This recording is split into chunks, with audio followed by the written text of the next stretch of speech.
ಶಾಂತಿ. ಮಧುರಾತಿ ಮಧುರ ಶಿವ ಪರಮಾತ್ಮ ತಂದೆಯ ಮಧುರ ಮಹಾವಾಕ್ಯವನ್ನು ಕೇಳೋಣ. ಇಂದಿನ ಮುರಳಿಯ ದಿನಾಂಕವಾಗಿದೆ 7/7/2026. ಪ್ರಾತಃ ಮುರಳಿ ಬಾಪ್ತಾದ ಮಧುಬನ್. ಮಧುರ ಮಕ್ಕಳೇ, ನಿಮಗೆ ನಶೆ ಇರಲಿ. ನಮ್ಮ ತಂದೆಯು ನಮ್ಮನ್ನು ವಿಶ್ವದ ಮಾಲೀಕರನ್ನಾಗಿ ಮಾಡಲು ಬಂದಿದ್ದಾರೆ. ನಾವು ಅವರ ಸನ್ಮುಖದಲ್ಲಿ ಕುಳಿತಿದ್ದೇವೆ. ಪ್ರಶ್ನೆಯಾಗಿದೆ, ಕರ್ಮದ ಗುಹ್ಯಗತಿಯನ್ನು ತಿಳಿದುಕೊಂಡಿರುವವರು ಅವಶ್ಯವಾಗಿ ಯಾವ ಪುರುಷಾರ್ಥ ಮಾಡುತ್ತಾರೆ? ಉತ್ತರ, ನೆನಪಿನಲ್ಲಿರುವ ಪುರುಷಾರ್ಥ ಮಾಡುತ್ತಾರೆ. ಏಕೆಂದರೆ ನೆನಪಿನಿಂದಲೇ ಹಳೆಯ ಲೆಕ್ಕಾಚಾರ ಸಮಾಪ್ತಿಯಾಗಬೇಕು. ಅವರು ತಿಳಿದುಕೊಂಡಿರುತ್ತಾರೆ, ಆತ್ಮವು ಹಳೆಯ ಲೆಕ್ಕಾಚಾರಗಳನ್ನು ಕರ್ಮಭೋಗ ಮುಗಿಸದಿದ್ದರೆ ಅವರು ಕಠಿಣ ಶಿಕ್ಷೆಗಳನ್ನು ಅನುಭವಿಸಬೇಕಾಗುವುದು ಮತ್ತು ಪದವಿಯು ಭ್ರಷ್ಟವಾಗುವುದು. ಪುನರ್ಜನ್ಮವು ಅದೇ ರೀತಿ ಇರುವುದು. ಓಂ ಶಾಂತಿ. ಬಾಪ್ದಾದಾರವರು ಸನ್ಮುಖದಲ್ಲಿ ನೋಡುತ್ತಾರೆಂದರೆ ಮಕ್ಕಳಿಗೆ ಅಪಾರ ಖುಷಿಯ ನಶೆ ಏರುತ್ತದೆ ಮತ್ತು 5000 ವರ್ಷಗಳ ಹಿಂದೆ ಶಿವ ತಂದೆಯು ಬ್ರಹ್ಮರವರಲ್ಲಿ ಹೇಗೆ ಬಂದಿದ್ದರೋ ಹಾಗೆಯೇ ಬಂದಿದ್ದಾರೆಂದು ಮಕ್ಕಳು ತಿಳಿದಿದ್ದೀರಿ. ಏನು ಮಾಡಲು ಬಂದಿದ್ದಾರೆ? ಇದು ಮಕ್ಕಳಿಗೆ ನಶೆ ಏರಿರುತ್ತದೆ. ಸ್ವರ್ಗದ ಮಾಲೀಕರನ್ನಾಗಿ ಮಾಡಲು, ನಮ್ಮನ್ನು ಯೋಗ್ಯರನ್ನಾಗಿ ಮಾಡಲು ತಂದೆಯು ಬಂದಿದ್ದಾರೆಂಬುದು ಎಲ್ಲ ಮಕ್ಕಳಿಗೆ ತಿಳಿದಿದೆ. ನಮ್ಮನ್ನು ತಮೋಪ್ರಧಾನರಿಂದ ಸತೋಪ್ರಧಾನರಾಗುವ ಯುಕ್ತಿಗಳನ್ನು ಪದೇ ಪದೇ ತಿಳಿಸುತ್ತಾರೆ. ಯುಕ್ತಿಯಂತೂ ಬಹಳ ಸಹಜವಾಗಿದೆ. ಅವಶ್ಯವಾಗಿ ಸಹಜವಾದ ನೆನಪನ್ನು ಮಕ್ಕಳಿಗೆ ಕಲಿಸುತ್ತಾರೆ. ಅಜ್ಞಾನ ಕಾಲದಲ್ಲಿಯೂ ತಂದೆಗೆ ಮಗನ ಜನನವಾಗುತ್ತದೆ ಎಂದರೆ ಆಸ್ತಿಗೆ ಹಕ್ಕುದಾರನು ಜನಿಸಿದನೆಂದು ತಿಳಿಯುತ್ತಾರೆ. ಈ ಸಮಯದಲ್ಲಿ ತಂದೆಯು ಬಂದು ಮಕ್ಕಳನ್ನು ದತ್ತು ತೆಗೆದುಕೊಳ್ಳುತ್ತಾರೆಂದು ತಿಳಿದಿದ್ದೀರಿ. ನೀವಂತೂ ಶಿವ ತಂದೆಯ ಮಕ್ಕಳೇ ಆಗಿದ್ದೀರಿ. ಆದರೆ ತಂದೆಯು ಬಂದು ತನ್ನವರನ್ನಾಗಿ ಹೇಗೆ ಮಾಡಿಕೊಂಡರು ನಮಗೆ ತಿಳಿಸಲು ಹಾಗೂ ನಾವು ಅವರಿಂದ ಕೇಳಲು ಸಾಧ್ಯವಿದೆ. ಶಿವ ತಂದೆಯು ನಿಮ್ಮ ತಂದೆಯಾಗಿದ್ದೇನೆ ಎಂದು ಬ್ರಹ್ಮರವರ ತನುವಿನ ಮೂಲಕ ನಿಮ್ಮನ್ನು ಸ್ವರ್ಗದ ಮಾಲೀಕರನ್ನಾಗಿ ಮಾಡುತ್ತೇನೆಂದು ಹೇಳುತ್ತಾರೆ. ಕೇವಲ ನೀವಾತ್ಮರು ಪತಿತರಾಗಿದ್ದೀರಿ. ಆದ್ದರಿಂದ ನೀವು ಮುಕ್ತಿ ಹಾಗೂ ಜೀವನ್ಮುಕ್ತಿ ಧಾಮಕ್ಕೂ ಹೋಗಲು ಸಾಧ್ಯವಿಲ್ಲ. ನೀವೆಲ್ಲರೂ ಒಬ್ಬ ತಂದೆಯ ಮಕ್ಕಳಾಗಿದ್ದೀರಿ. ಎಲ್ಲರೂ ತಂದೆಯಿಂದ ಆಸ್ತಿಯನ್ನು ಪಡೆಯಬೇಕಾಗಿದೆ. ಅನೇಕ ಮಕ್ಕಳಿದ್ದಾರೆ. ವೃದ್ಧಿಯಂತೂ ಆಗುತ್ತಲೇ ಇರುತ್ತದೆ. ದತ್ತು ತೆಗೆದುಕೊಳ್ಳುತ್ತಲೇ ಇರುತ್ತಾರೆ. ಹೇ ಆತ್ಮಗಳೇ, ಈಗ ನೀವು ನನ್ನ ಸಂತಾನರಾಗಿದ್ದೀರಿ. ತಮ್ಮನ್ನು ತಾವು ಆತ್ಮನೆಂದು ತಿಳಿದುಕೊಳ್ಳಬೇಕು. ನಮಗೆ ತಂದೆಯು ಸಿಕ್ಕಿದ್ದಾರೆ. ಯಾರನ್ನು ನಾವು ಅರ್ಧಕಲ್ಪದಿಂದ ನೆನಪು ಮಾಡುತ್ತಾ ಬಂದೆವೋ ಆ ತಂದೆಯೇ ಸಿಕ್ಕಿದ್ದಾರೆ. ಇದನ್ನು ಎಂದೂ ಮರೆಯಬಾರದು. ಅರ್ಧಕಲ್ಪದಿಂದ ಈ ಆತ್ಮವು ಶರೀರದ ಮೂಲಕ ನೆನಪು ಮಾಡುತ್ತಲೇ ಬಂದಿದೆ. ಹೇ ಪತಿತ ಪಾವನ, ಹೇಗೆ ದುಃಖಹರ್ತ ಸುಖಕರ್ತ ಎಂದು ಕೂಗುತ್ತಾರೆ. ಏಕೆಂದರೆ ಇದು ರಾವಣ ರಾಜ್ಯವಲ್ಲವೇ? ಬಲೆ, ನಾವು ಬಹಳ ಸುಖಿಗಳಾಗಿದ್ದೇವೆ. ನಮ್ಮ ಬಳಿ ಬೇಕಾದಷ್ಟು ಹಣವಿದೆ. ಅನೇಕ ಮಿಲ್ಗಳಿವೆ, ಕಾರ್ಖಾನೆಗಳಿವೆ. ಆದರೆ ಇವೆಲ್ಲವೂ ಅಲ್ಪ ಕಾಲದ್ದಾಗಿದೆ. ಅಂತ್ಯದಲ್ಲಿ ಬಹಳ ಅಯ್ಯೋ ಎನ್ನಬೇಕಾಗುತ್ತದೆ. ದುಃಖದ ಬೆಟ್ಟವೇ ಬೀಳಲಿದೆ. ಇಷ್ಟೊಂದು ಆಸ್ತಿಯೆಲ್ಲ 1 ಸೆಕೆಂಡಿನಲ್ಲಿ ಸಮಾಪ್ತಿಯಾಗುವುದು. ತಂದೆಯಿಂದ ನಿಮಗೆ 1 ಸೆಕೆಂಡಿನಲ್ಲಿ ಆಸ್ತಿಯು ದೊರಕುತ್ತದೆ. ಹೇಳುತ್ತಾರೆ, ನಿಮಗೆ 1 ಸೆಕೆಂಡಿನಲ್ಲಿ ಸ್ವರ್ಗದ ರಾಜ್ಯಭಾಗ್ಯವನ್ನು ಕೊಡುತ್ತೇನೆ. ಈ ಹಳೆಯ ಪ್ರಪಂಚವು ಸಮಾಪ್ತಿಯಾಗುವುದು. ಯುದ್ಧಗಳು ನಡೆಯಲಿದೆ. ಪ್ರಾಕೃತಿಕ ವಿಕೋಪಗಳುಂಟಾಗುವುದು. ಸ್ವಚ್ಛವಾಗಲೇಬೇಕಲ್ಲವೇ? ನೀವಾತ್ಮರು ಈಗ ಪವಿತ್ರರಾಗುತ್ತಿದ್ದೀರಿ. ಬಾಪ್ದಾದ ಇಬ್ಬರು ತಿಳಿಯುತ್ತಾರೆ. ಮಕ್ಕಳು ಎಷ್ಟೊಂದು ಪರಿಶ್ರಮ ಪಡುತ್ತಾರೆ. ತಂದೆಯಿಂದ ಆಸ್ತಿಯನ್ನು ಪಡೆಯಲು ಸ್ವಲ್ಪವೇ ಕಷ್ಟ ಕೊಡುತ್ತಾರೆ. ತಮ್ಮನ್ನು ತಾವು ಆತ್ಮನೆಂದು ತಿಳಿದು ತಂದೆಯನ್ನು ನೆನಪು ಮಾಡಿ. ಅವರು ಆತ್ಮೀಯ ತಂದೆ ನಿರಾಕಾರನಾಗಿದ್ದಾರೆ. ನಾವೆಲ್ಲರೂ ಕರೆಯುತ್ತೇವೆ ಅಲ್ಲವೇ? ನೀವಾತ್ಮರು ಪತಿತರಿಂದ ಪಾವನರು ಹೇಗಾಗಬಹುದು ಎಂದು ತಂದೆಯು ತಿಳಿಸುತ್ತಾರೆ. ಪತಿತ ಪಾವನನಂತೂ ಒಬ್ಬ ತಂದೆಯೇ ಆಗಿದ್ದಾರೆ. ನದಿಯ ನೀರು ಪತಿತ ಪಾವನಿಯಾಗಿದ್ದರೆ ತಕ್ಷಣ ಹೋಗಿ ಮುಳುಗಿ ಬಂದು ಬಿಡಬೇಕಿತ್ತು. ಗಂಗಾ ಸ್ನಾನ ಬಹಳ ಮಂದಿ ಮಾಡುತ್ತಾರೆ. ಆದರೂ ಇನ್ನೂ ಪತಿತರಾಗಿದ್ದಾರೆ ಏಕೆ? ಹಗಲು ರಾತ್ರಿ ಇದೇ ವಿಚಾರ ಬರುತ್ತಿರುತ್ತದೆ. ಪತಿತ ಪಾವನ ಸೀತಾರಾಮ್ ಅರ್ಥಾತ್ ಎಲ್ಲರೂ ಭಕ್ತಿನಿಯರಾಗಿದ್ದಾರೆ ಅಥವಾ ಸೀತೆಯರಾಗಿದ್ದಾರೆ. ಎಲ್ಲರ ರಕ್ಷಕ ಒಬ್ಬನೇ ರಾಮ ಪರಮಪಿತ ಪರಮಾತ್ಮನಾಗಿದ್ದಾರೆ. ಪತಿತ ಪಾವನ ಪತಿಯರ ಪತಿ ಅವರೇ ಆಗಿದ್ದಾರೆ. ತಂದೆಯು ಬರುತ್ತಾರೆಂದರೆ ಪಾವನರನ್ನಾಗಿಯೇ ಮಾಡುತ್ತಾರೆ. ಆದ್ದರಿಂದಲೇ ನನ್ನ ಶ್ರೀಮತದಂತೆ ನಡೆಯಬೇಕು, ಮತ್ಯಾವುದೇ ಮತದಂತೆ ನಡೆಯಬಾರದು. ಮನುಷ್ಯರು ಭಕ್ತಿಯಿಂದ ಭಗವಂತನು ಸಿಗುತ್ತಾನೆಂದು ಹೇಳುತ್ತಾರೆ, ಆದರೆ ಭಕ್ತರನ್ನು ರಕ್ಷಿಸು ಎಂದು ಏಕೆ ಹೇಳಬೇಕು? ಭಕ್ತರನ್ನು ರಕ್ಷಣೆ ಮಾಡಲು ಅವರಿಗೆ ಯಾವ ಕಷ್ಟ ಬಂದಿದೆ? ಯಾವುದಾದರೂ ಕಷ್ಟದ ಸಮಯದಲ್ಲಿಯೇ ರಕ್ಷಣೆ ಮಾಡುತ್ತಾರೆ. ನೀವು ಎಷ್ಟೊಂದು ದುರ್ಗತಿಯನ್ನು ಪಡೆದಿದ್ದೀರಿ. ಇದು ರವರವ ನರಕವಾಗಿದೆ. ಎಲ್ಲರೂ ದುಃಖಿ ರೋಗಿಗಳಾಗಿದ್ದಾರೆ. ಮನೆ ಮನೆಯಲ್ಲಿ ನೋಡಿ ಏನೆಲ್ಲ ನಡೆಯುತ್ತಿದೆ. ದುಃಖವೇ ದುಃಖ. ಆದ್ದರಿಂದ ಬಾಬಾ ನಮ್ಮ ದುಃಖವನ್ನು ದೂರ ಮಾಡು, ಸುಖವನ್ನು ಕೊಡು ಎಂದು ಕರೆಯುತ್ತಾರೆ. ಭಾರತದಲ್ಲಿಯೇ ಸದಾ ಸುಖವಿತ್ತು, ಈಗ ದುಃಖವಿದೆ. ಭಾರತದ್ದೇ ಮಾತಾಗಿದೆ. ಬೇರೆ ಖಂಡಗಳು ವಿಭಿನ್ನವಾಗಿದೆ. ಅನ್ಯ ಧರ್ಮದವರಂತೂ ನಂತರ ಬರುತ್ತಾರೆ. ಕೆಲವರದು 60 ಜನ್ಮಗಳು, ಕೆಲವರಂತೂ ಇದಕ್ಕಿಂತಲೂ ಕಡಿಮೆ ಜನ್ಮಗಳನ್ನು ಪಡೆಯುತ್ತಾರೆ. 84 ಜನ್ಮಗಳನ್ನು ದೇವತಾ ಧರ್ಮದವರೇ ತೆಗೆದುಕೊಳ್ಳುತ್ತಾರೆ. ಅಂದ ಮೇಲೆ ಲೆಕ್ಕದ ಪ್ರಕಾರದ ಅರ್ಧ ಕಲ್ಪದ ನಂತರ ಬರುತ್ತಾರೆಂದರೆ ಅವರು 84ಕ್ಕಿಂತಲೂ ಅರ್ಧ ಜನ್ಮವನ್ನು ಪಡೆಯಬೇಕಲ್ಲವೇ? ಎಲ್ಲರೂ 84 ಜನ್ಮದ ಚಕ್ರವನ್ನು ಸುತ್ತುತ್ತಾರೆ ಎಂದಲ್ಲ. ಮನುಷ್ಯರಿಗೆ ಏನು ಬರುತ್ತದೆಯೋ ಅದನ್ನು ಹೇಳಿಬಿಡುತ್ತಾರೆ. ಈಗ ನೀವು ಮಕ್ಕಳು ತಂದೆಯ ಮೂಲಕ ಅವಿನಾಶಿ ಜ್ಞಾನ ರತ್ನಗಳ ಜೋಳಿಗೆಯನ್ನು ತುಂಬಿಸಿಕೊಳ್ಳುತ್ತಿದ್ದೀರಿ. ರತ್ನಗಳಂತೂ ಬಹಳ ಬೆಲೆ ಬಾಳುವಂಥದ್ದಾಗಿರುತ್ತದೆ. ತಂದೆಯಂತೂ ಬಹಳ ಸಹಜವಾಗಿ ತಿಳಿಸಿಕೊಡುತ್ತಾರೆ. ತಂದೆಯು ತಿಳಿಸುತ್ತಾರೆ, ನೀವು ಪತೀತ ಪಾವನ, ಬನ್ನಿ ಬಂದು ಪಾವನ ಮಾಡಿ ಎಂದು ಕರೆಯುತ್ತೀರಿ. ಆದ್ದರಿಂದಲೇ ತಂದೆಯು ಬಂದಿದ್ದಾರೆ. ನಾವು ಪಾವನರಾಗುತ್ತೇವೆ ಅಂದ ಮೇಲೆ ಸ್ವರ್ಗದ ಮಾಲೀಕರಾಗುತ್ತೇವೆಂದು ನೀವೀಗ ತಿಳಿದಿದ್ದೀರಿ. ಶಿವ ತಂದೆಯು ನಮ್ಮನ್ನು ಕಲ್ಲು ಬುದ್ಧಿಯವರಿಂದ ಪಾರಸ ಬುದ್ಧಿಯವರನ್ನಾಗಿ, ಪತ್ತರ್ನಾಥ್ ಕಲ್ಲಿನ ಸಮಾನರಿಂದ ಪಾರಸನಾಥರನ್ನಾಗಿ ಮಾಡಲು ಬಂದಿದ್ದಾರೆ. ಭಕ್ತಿ ಮಾರ್ಗದಲ್ಲಂತೂ ಎಲ್ಲವನ್ನೂ ಕಲ್ಲಿನಿಂದಲೇ ಮಾಡಲ್ಪಟ್ಟಿವೆ. ಕಲ್ಲುಗಳ ಬಳಿ ಹೋಗಿ ತಲೆ ಚಚ್ಚಿಕೊಳ್ಳುತ್ತಾರೆ. ಎಷ್ಟೇ ಪರಿಶ್ರಮ ಪಟ್ಟರೂ ಸಹ ಲಾಭ ಸಿಗುವುದಿಲ್ಲ. ಮೊದಲು ನೀವೆಲ್ಲರೂ ಬಲಿಹಾರಿಯಾಗುತ್ತಿದ್ದೀರಿ, ಆದರೆ ಏನಾದರೂ ಲಾಭವಾಯಿತೆ? ದೇವಿಯ ಸಾಕ್ಷಾತ್ಕಾರವಾಗಿರಬಹುದು ಅಷ್ಟೇ. ಸಂಗಮ ಯುಗದಲ್ಲಿ ಒಂದೇ ಬಾರಿ ಪತಿತ ಪಾವನ ತಂದೆಯು ಬರುತ್ತಾರೆ. ಸತ್ಯಯುಗದಲ್ಲಿ ಭಕ್ತಿ ಮಾರ್ಗದ ಮಾತುಗಳೇ ಇರುವುದಿಲ್ಲ. ತಂದೆಯು ಎಂದೂ ಕತ್ತನ್ನು ಕತ್ತರಿಸಿಕೊಳ್ಳಿ, ಇದನ್ನು ಮಾಡಿ ಎಂದು ಹೇಳುವುದಿಲ್ಲ. ಭಕ್ತಿ ಮಾರ್ಗದಲ್ಲಿ ಅನೇಕ ಪ್ರಕಾರವಾಗಿ ಏನೇನೆಲ್ಲ ಮಾಡುತ್ತಾ ಬಂದಿದ್ದಾರೆ. ಮುಂದೆ ಮನುಷ್ಯರನ್ನು ಸಹ ಬಲಿ ಕೊಡುತ್ತಿದ್ದರು. ನೀವು ಸುಧಾರಣೆಯಾಗಿದ್ದಾಗ ದೇವತೆಗಳಾಗಿದ್ದೀರಿ, ಆದರೆ ಈಗ ಕಲ್ಲು ಬುದ್ಧಿಯವರಾಗಿದ್ದೀರಿ. ನಿಮಗೆ ಸ್ವರ್ಗದ ರಾಜ್ಯಭಾಗ್ಯ ದೊರಕಿತ್ತು. ಎಷ್ಟೊಂದು ಚಿನ್ನ ವಜ್ರಗಳ ಮಹಲುಗಳಿತ್ತು, ಅಪಾರ ಧನವಿತ್ತು. ಅದೆಲ್ಲವನ್ನು ಏನು ಮಾಡಿದಿರಿ? ಈಗಂತೂ ನೀವು ಬಹಳ ದುಃಖಿಗಳಾಗಿದ್ದೀರಿ. ವಾಸ್ತವದಲ್ಲಿ ನೀವು ದೇವಿ ದೇವತಾ ಧರ್ಮದವರಾಗಿದ್ದೀರಿ. ಈಗ ನೀವು ರಜೋ ತಮೋದಲ್ಲಿ ಬಂದಿದ್ದೀರಿ. ನೀವು ದೇವತಾ ಧರ್ಮದವರಾಗಿದ್ದೀರಿ. ಮತ್ತೆ ನೀವೇಕೆ ನಿಮ್ಮನ್ನು ಹಿಂದೂಗಳೆಂದು ಕರೆದುಕೊಳ್ಳುತ್ತೀರಿ?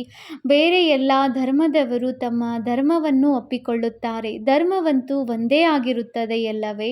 ಮುಸಲ್ಮಾನರದು ಮುಸ್ಲಿಂ ಧರ್ಮ, ಕ್ರಿಶ್ಚಿಯನ್ನರದು ಕ್ರಿಶ್ಚಿಯನ್ ಧರ್ಮವು ನಡೆದು ಬರುತ್ತದೆ. ನಿಮ್ಮದು ಏನಾಯಿತು? ನೀವಂತೂ ಸಂಪೂರ್ಣ ಸುಖಿ, ಪವಿತ್ರರು, ಸಂಪೂರ್ಣ ನಿರ್ವಿಕಾರಿಗಳಾಗಿದ್ದೀರಿ.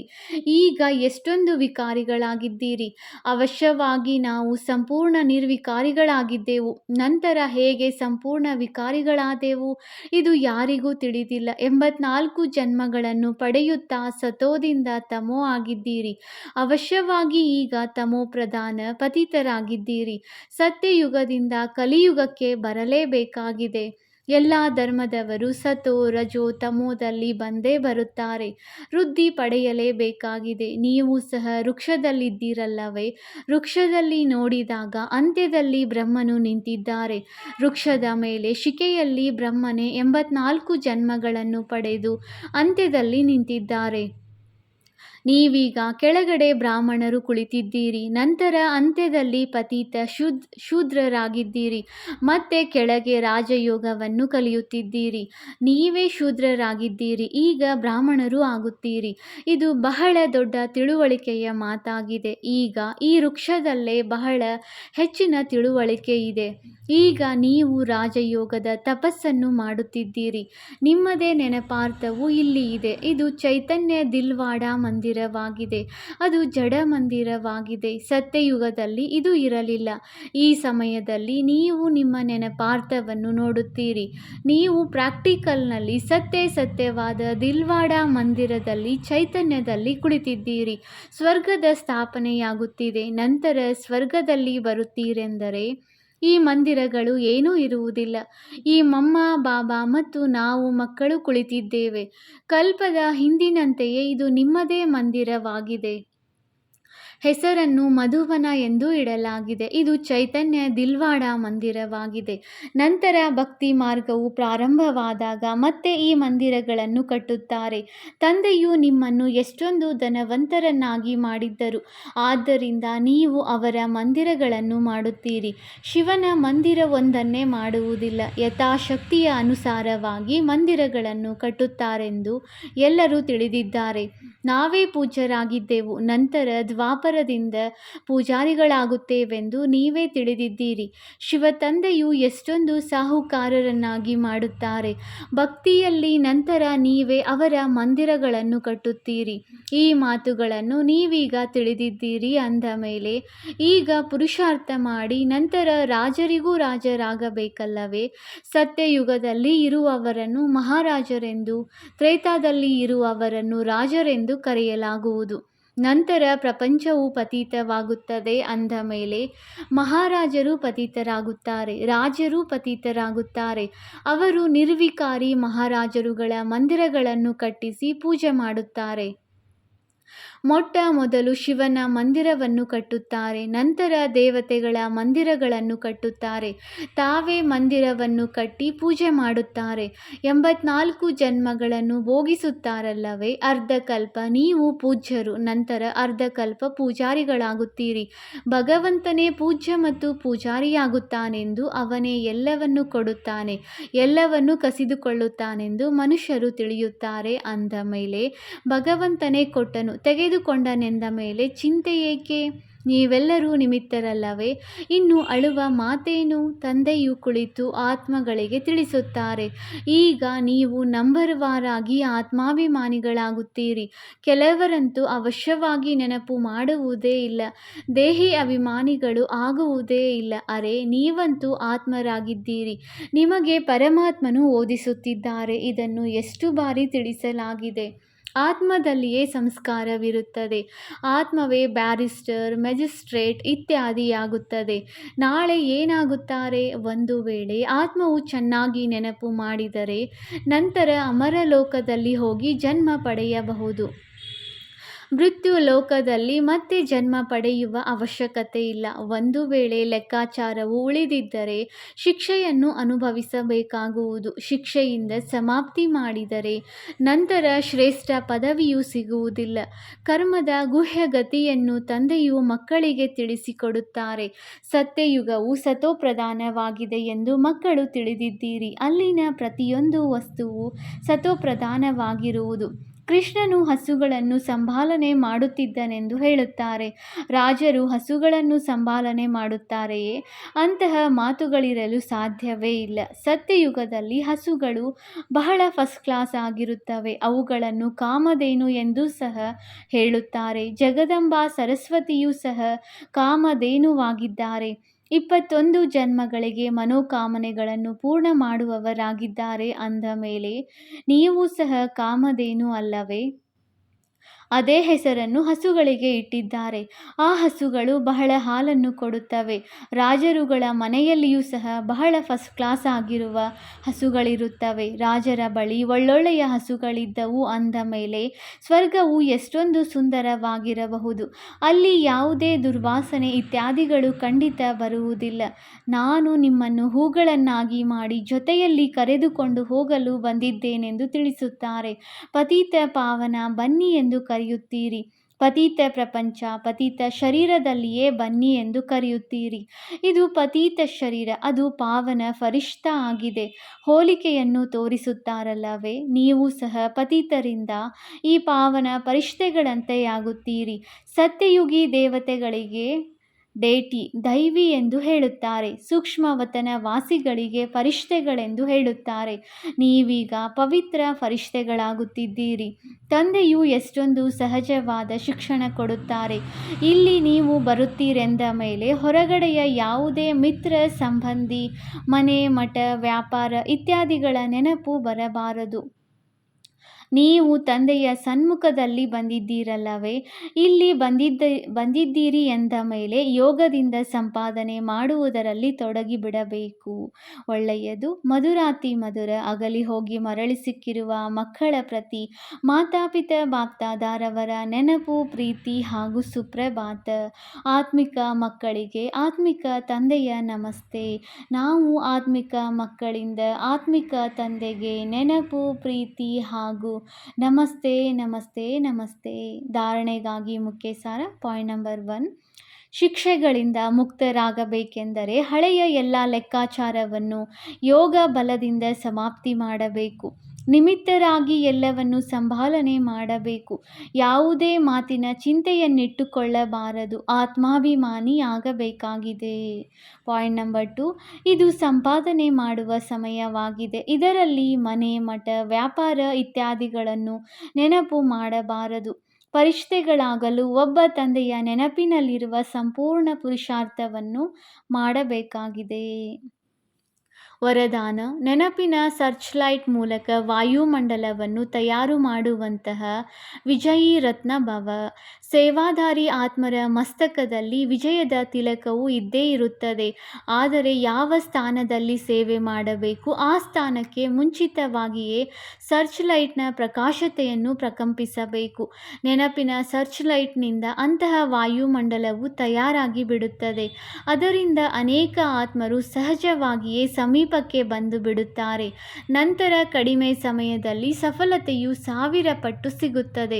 ಇದಕ್ಕಾಗಿ ನಾವು ವಿಜಯೀ ರತ್ನಗಳಾಗಿದ್ದೇವೆ ಎಂಬ ದೃಢ ಸಂಕಲ್ಪವನ್ನು ಮಾಡಿರಿ. ಇದರಿಂದ ಪ್ರತಿಯೊಂದು ಕರ್ಮದಲ್ಲಿ ವಿಜಯವು ಸಮಾವೇಶವಾಗಿದೆ. ಸ್ಲೋಗನ್: ಯಾವ ಸೇವೆಯು ಸ್ವಯಂವನ್ನು ಅಥವಾ ಅನ್ಯರನ್ನು ತೊಂದರೆ ಮಾಡುತ್ತದೆ ಆ ಸೇವೆಯು ಸೇವೆಯಲ್ಲ, ಹೊರೆಯಾಗಿದೆ. ಅವ್ಯಕ್ತ ಸೂಚನೆ: ಜ್ವಾಲಾ ಸ್ವರೂಪ ಸ್ಥಿತಿಯಲ್ಲಿರುತ್ತಾ ಶಕ್ತಿಶಾಲಿ ನೆನಪಿನ ಅನುಭವ ಮಾಡಿ. ಜ್ವಾಲಾರೂಪರಾಗುವುದಕ್ಕೆ ಇದೇ ಗುಂಗು ಸದಾ ಇರಲಿ. ಈಗ ವಾಪಸ್ ಮನೆಗೆ ಹೋಗಬೇಕಾಗಿದೆ ಎಂದರೆ ಉಪರಾಮ. ಯಾವಾಗ ತಮ್ಮ ನಿರಾಕಾರಿ ಮನೆಗೆ ಹೋಗಬೇಕೆಂದರೆ ಹಾಗೆಯೇ ತಮ್ಮ ವೇಷವನ್ನು ಮಾಡಿಕೊಳ್ಳಬೇಕಾಗಿದೆ. ಹೋಗಬೇಕು ಮತ್ತು ಎಲ್ಲರನ್ನೂ ಕರೆದುಕೊಂಡು ಹೋಗಬೇಕು. ಈ ಸ್ಮೃತಿಯಿಂದ ಸ್ವತಃವೇ ಸರ್ವ ಸಂಬಂಧ ಪ್ರಕೃತಿಯನ್ನು ಆಕರ್ಷಣೆಯಿಂದ ಉಪರಾಮ್ ಅರ್ಥಾತ್ ಸಾಕ್ಷಿಯಾಗಿ ಬಿಡುವುದು. ಸಾಕ್ಷಿಯಾಗುವುದರಿಂದ ಸಹಜವೇ ತಂದೆಯ ಜೊತೆ ಅಥವಾ ತಂದೆಯ ಸಮಾನರಾಗಿ ಬಿಡುವಿರಿ. ಓಂ ಶಾಂತಿ.